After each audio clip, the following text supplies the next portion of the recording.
ایک ہاتھ کسی امیر سے پوچھو کہ 1 کروڑ میں بیچے گا، 2 کروڑ میں دے گا، 10 کروڑ میں دے گا، 20 کروڑ میں دے گا، وہ آپ کو ہاتھ دیتا نظر نہیں آئے گا۔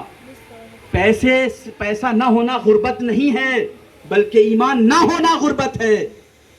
تم قسمت والے ہو، تمہیں مبارک ہو کہ تم ایمان والے ہو، اللہ کے ماننے والے ہو، رسول اللہ کے ماننے والے ہو، قرآن کے ماننے والے ہو، حدیث کے ماننے والے ہو، اولیاء اکرام کے ماننے والے ہو، غوث پاک کے ماننے والے ہو، خواجہ خواجہ رسول ہند الولی خواجہ معین الدین چشتی اجمیری حسن سنجری رضی اللہ عنہ کے ماننے والے ہو، امام احمد رضا محدث بریلوی کے ماننے والے ہو، حضور سید شہید شاہ دولت علی رضی اللہ عنہ سے محبت کرنے والے اور ماننے والے ہو۔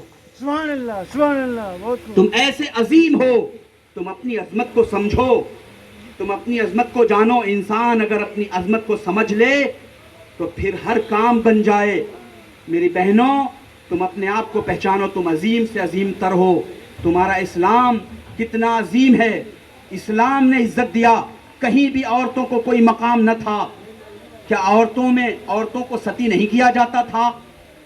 کیا عورتوں کو الگ کھانے کے لیے الگ؟ یہودیوں کے ہاں چند وقت ایسے ہوتے تھے، کچھ وقت کہ گھر سے باہر ان کا کھانا ہوتا تھا، گھر سے باہر ان کا پینا ہوتا تھا، گھر سے باہر ان کا رہنا ہوتا تھا۔ اسلام نے اس چیز کو دور کر دیا۔ اسلام نے ایسا گلے لگایا، کبھی ماں کی شکل میں بچہ عطا کیا، کبھی شوہر کے شکل میں ایک رہبر اور ایک جو ہے پروٹیکٹ کرنے والا، حفاظت کرنے والا آپ کو دیا، کبھی باپ کی شکل میں ایک شفقت کرنے والا باپ بیٹی کو دیا، کبھی بیوی کی شکل میں۔ یہ اسلام نے تمہیں عطا کیا ہے، اور ہر ایک کے مقام بتا دیے کہ جو تمہارے ماں باپ ہیں تم اف بھی نہ کرو، ان کو تکلیف نہ پہنچاؤ، ان کی خدمت کرو۔ تم بیوی کا اپنے حق ادا کرو، بیوی کا حق پورا کرو، بیٹی کا حق پورا کرو۔ بہن کو تمہارے اندر جو تمہاری بہنیں ہیں تم ان کو حصہ دو، تم ان کو جو ہے تم اسلام میں ہے کہ جو ان کا حصہ بنتا انہیں دو۔ اسلام نے تمہیں سب کچھ دیا ہے، جو مقام تمہیں اسلام میں ہے وہ پوری دنیا میں تمہیں یہ مقام نہیں ملنے والا ہے۔ سبحان اللہ، سبحان اللہ۔ وقتی فائدے، اسکوٹی دیکھنا، موبائل پہ پھسل جانا، اسکوٹی پہ پھسل جانا، ان تمام چیزوں پہ پھسل جانا، تمہیں پتہ نہیں ہے یہ سب کے سب دنیا کے دھوکے ہیں، دنیا کے دھوکے ہیں۔ اس میں نہ پڑو، اپنے والدین کی باتوں کو سنو، اسلام کو سمجھو، اسلام کو پرکھو، اسلام کے راستے پر رہو۔ اسلام نے تو یہاں تک کہہ دیا ہے کہ دیکھیں جب شادی ہو جاتی ہے، ایک دوسرے کے زوجین ہو جاتے ہیں، ایک دوسرے کے قریب ہو جاتے ہیں، ایک دوسرے سے محبت صدیق دوست ہو جاتے ہیں، رفیق ہو جاتے ہیں، جب تو پوزیشن یہ ہوتی ہے ہن لباس لکم وانتم لباس لہن، ایک دوسرے کے لیے پردہ ہو جاتے ہیں، معاملات چلتے ہیں، اولادیں ہوتی ہیں۔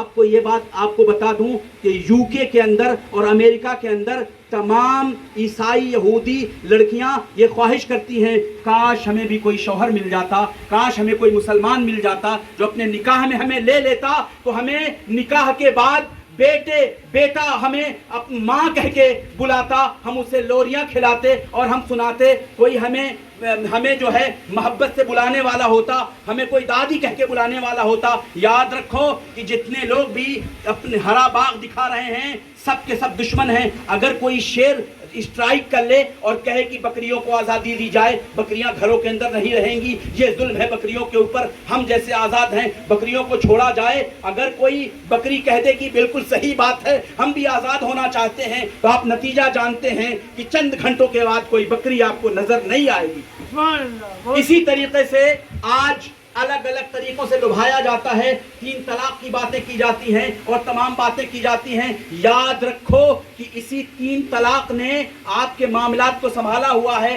جب آدمی کبھی بچوں پہ کہا جاتا ہے کہ بچے شوق سے پڑھتے ہیں یا بچے ڈر سے پڑھتے ہیں، بچیوں کی شادی ہوتی ہے، دوسرے گھروں پہ آتی ہیں، جب آتی ہیں تو وہ نادان ہوتی ہیں، وہ بھولی ہوتی ہیں، انہیں نہیں پتا ہوتا، لیکن ایک چیز ان کے ذہن میں ہوتی ہے کہ اگر کوئی ہم غلطی کریں گے تو ایسا نہ ہو کہ ہمارا شوہر ہمیں طلاق دے کے، حالانکہ اچھی چیز نہیں، یہ نہ سمجھنا کہ اچھی چیز ہے، کوئی خوش ہو جائے کہ ہاں طلاق اچھی چیز نہیں ہے، یہ بڑے مجبوری کی بات ہے، لیکن یہ جو معاملات ہیں اس سے معاملات بنے ہوتے ہیں کہ ہمارا گھر بنا ہوا ہے، یہ طلاق تمہیں بچائے ہوئے ہے۔ تم جانتے کیا ہو، اسلام کی کسی ایک بات پہ کوئی اعتراض نہیں کر سکتا۔ باتیں کرتے ہیں لوگ، باتیں کہتے ہیں 70 حوریں ملیں گی تو کیا کریں گے؟ حوروں کی بات کرنے والوں جو ہے مہابھارت میں جو تم نے کہا کہ 100 افسرائیں ملیں تو ان کے ساتھ تم کیا کرو گے؟ پہلے اس کا ہمیں حساب دو، پھر ہم سے ان کا حساب لے لینا تم۔ بہت خوب، سبحان اللہ، سبحان اللہ۔ یاد رکھو، پہچانو، یہ جو آپ کو بہت سب نظر آ رہا ہے سبز باغ، سب تمہارے دشمن ہیں، سب تمہارے دشمن ہیں۔ میری ماں، میری بہنوں، اپنی بچیوں کو سنبھالو، اپنی بچیوں کو سنوارو، اسلام کی بھی تعلیم دو۔